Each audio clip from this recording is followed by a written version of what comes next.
الرحمن الرحيم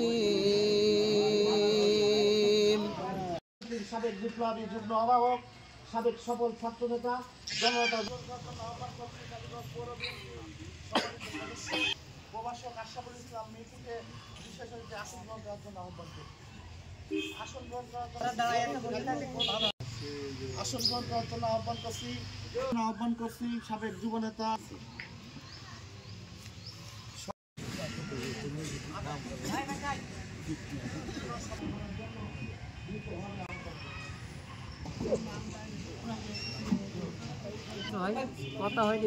প্রিয় সম্মানিত নেতৃবৃন্দ, আজকের পরিচালক তার বক্তব্যে বলেছেন কিসের আলোচনা, কিসের দোয়া মাহফিল।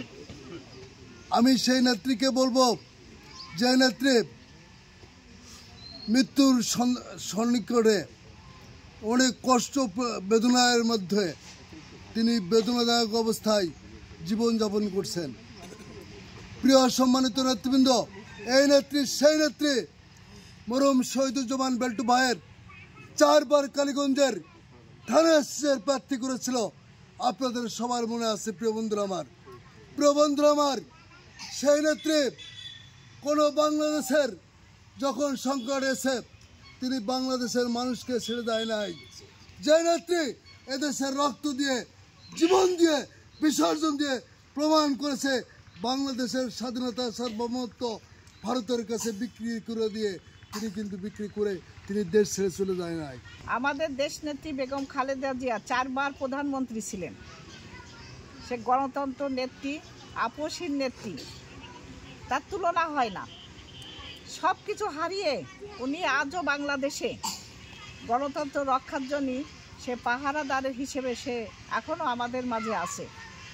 উনি তার ক্যান্টনমেন্টে বাড়ি থেকে যখন বের করে দেয় ফ্যাসিস্ট সরকার, সারা বাংলাদেশের মানুষ ওই দিনকেও কেঁদেছিল। আজকে সে অসুস্থ, তার সুস্থতার জন্য আমরা তার দোয়া কামনা করছি। আল্লাহর রহমতে 18 কোটি মানুষের হাত আজকে তার জন্য মোনাজাত করছে। একটা হাত কবুল হবে ইনশাল্লাহ, আমার বিশ্বাস। সে সুস্থ হয়ে আমাদের মাঝে ফিরে আসবে। তিনি সব কিছু হারাইছেন, তিনি বাড়ি হারাইছেন, তিনি সন্তান হারাইছেন, মা হারাইছেন, উনি ছেলেও থেকে তার কাছে নাই। তারপরেও এত শক্ত, এত স্ট্রং এক মহিলা, কঠিন, এটা বলার ভাষা নাই। এতে যাক, আল্লাহ তার অনেক ধৈর্য সহ্য দিছে, সেভাবে সে আল্লাহর রহমতে ভালো আছে আমাদের মাঝে। দেশনেত্রী বেগম খালেদা জিয়ার কথা আমরা ভুলতে পারি না। কারণ কি, আমরা 91 থেকে তার সাথে আছি।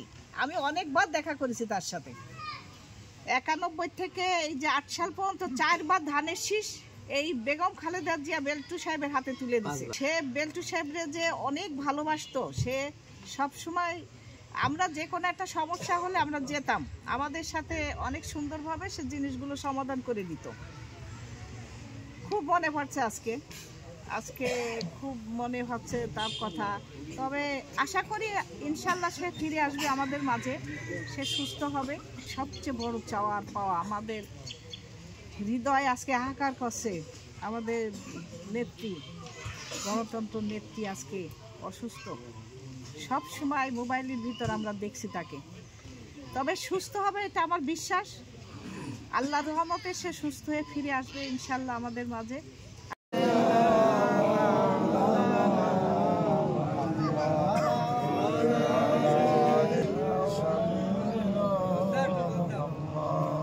সকলে বিসমিল্লাহ শহীদ সূরা ফাতিহা একবার, সূরা ইখলাস 3 বার। এই ওই কায়দায় ফলাইতে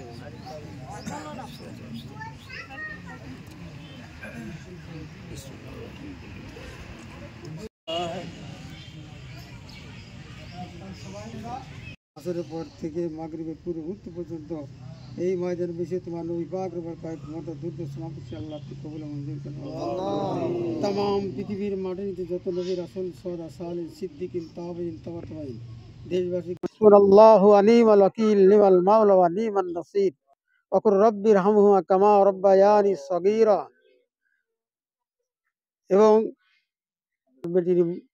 যিনি কবরস্থ হয়েছে, আল্লাহ তার পুরোপার শত্রুরা মাগতে কবর আল্লাহ জান্নাতের মতো মানুষ অসুস্থ, আল্লাহ সকলকে সুস্থতা দিয়ে দাও আল্লাহ। আল্লাহ পাক যে সমস্ত আল্লাহুম্মা হাসিবনি হিসাবান ইয়াসীরা আলামিনা ইনদাল মাউত লা ইলাহা ইল্লাল্লাহু মুহাম্মাদুর রাসূলুল্লাহ সাল্লাল্লাহু